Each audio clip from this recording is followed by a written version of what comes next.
A scuba regulator is a complex piece of equipment designed and engineered to exact specifications. The design phase takes a considerable amount of research and development time.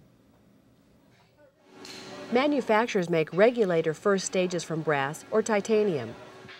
Workers machine each part from a solid rod of metal. Most regulators make extensive use of brass. It is an ideal metal that doesn't oxidize as readily as steel or aluminum and withstands high pressures.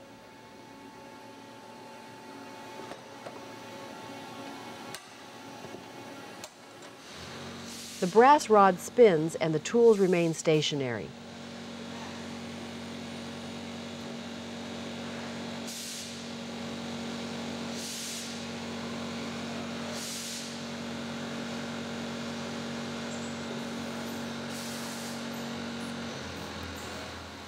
Various tools precisely machine the metal into a regulator body.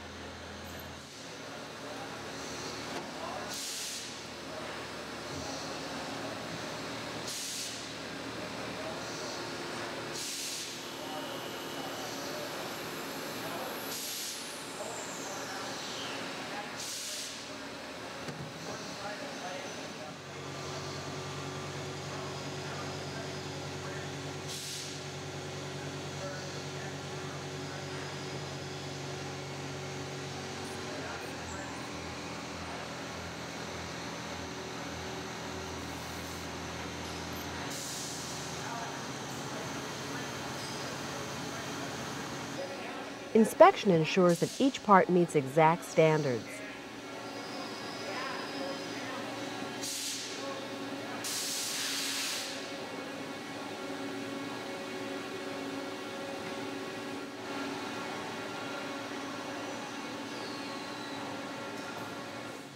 Titanium's greater hardness requires a different machining process, but the result is the same.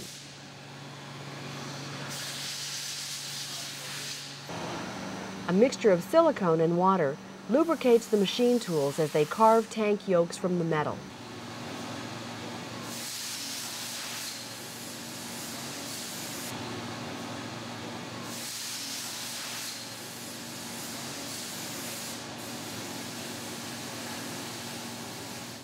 To use brass in a regulator, it must be chrome-plated.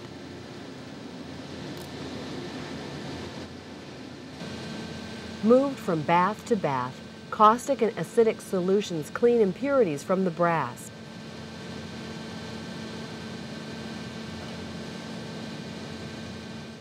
Electrolysis fuses layers of metal to the brass. The first layer is copper. It serves as the primer.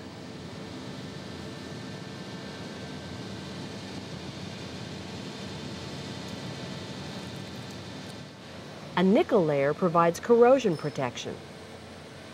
The final step is the chrome. Chrome acts as a sealer, keeps the nickel from oxidizing, and adds some hardness and shine.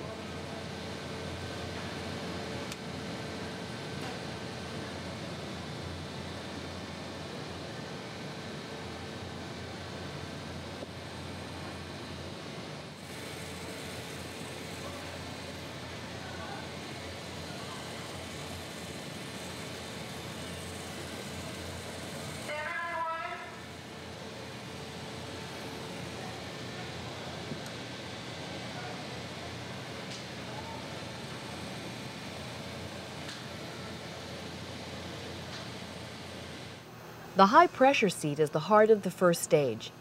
It seals by placing plastic against metal under pressure.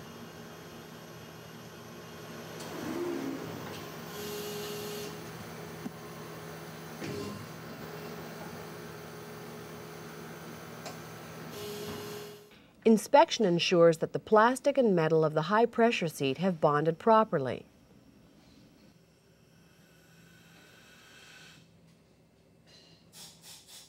A worker carefully assembles a diaphragm-type first stage. This design prevents water from entering the mechanism with a diaphragm that balances tank pressure to the ambient pressure.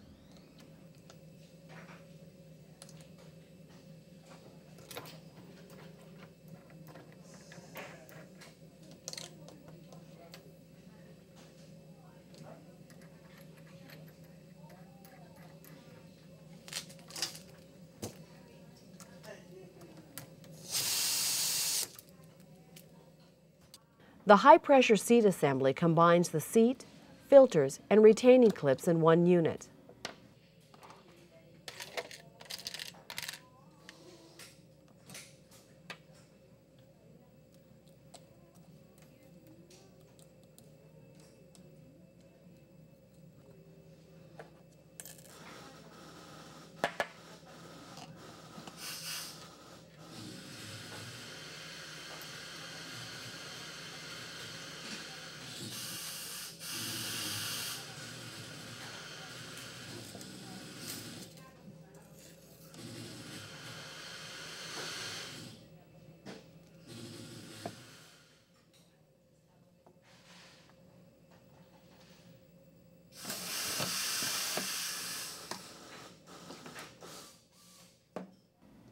The addition of high and low pressure plugs and the yoke completes the assembly.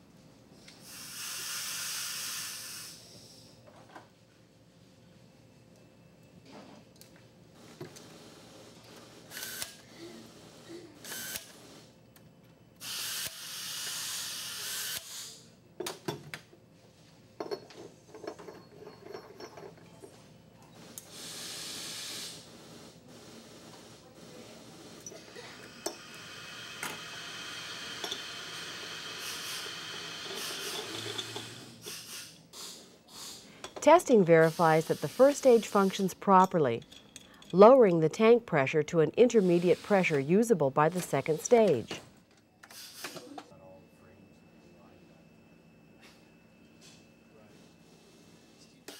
Each regulator's second stage gets a serial number. Manufacturers maintain records on each regulator for several years. Every valve, spring, and O-ring in a second stage regulator must function perfectly for the regulator to deliver air to the diver. The regulator body itself is injection molded. That's why I got him. Sam, which ones are next after I finish doing those?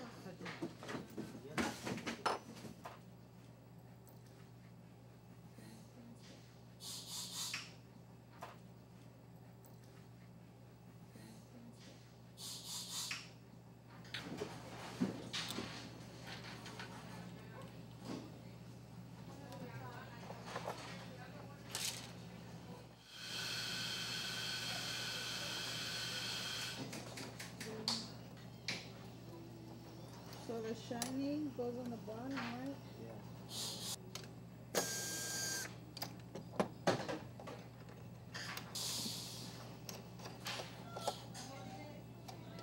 The diaphragm serves as the activator for the regulator's demand valve operation. When the diver inhales, the diaphragm pushes on the operating lever, which opens the valve and releases air for the diver to breathe.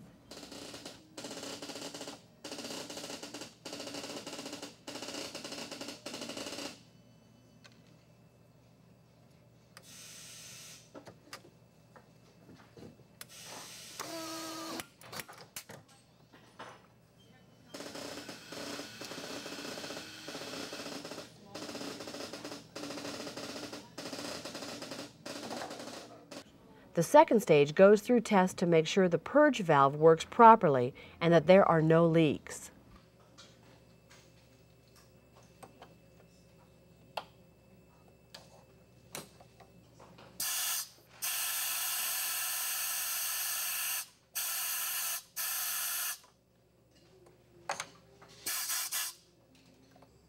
A regulator must pass a final check, ensuring that all the parts work together properly. This check is similar to the process used by repair technicians at dive centers after overhauling a regulator.